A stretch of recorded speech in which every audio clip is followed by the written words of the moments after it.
In this video, I'll show you how to fix Instagram notifications not working in 2021. So if you appreciate that, make sure you give this video a like, subscribe if you're new, and also comment down below if you have any questions around the video whatsoever. So the first thing you can do is actually go on Instagram, type in your profile picture, tap on your profile picture, click the three dots at the top right corner, go over to settings, and you actually have notifications here. So you want to tap here and make sure there's no post all option. If it's like this, you won't get notification. If it's switched off, you get notifications.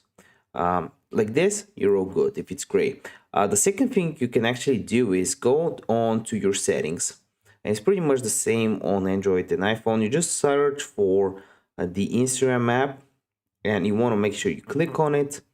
And here it says notifications. You want to tap here and make sure they're allowed here. So this is all you can do. You can also make sure that you have the latest version of Instagram on your phone. If this video helped you out, give it a like and I want to see you in the next one.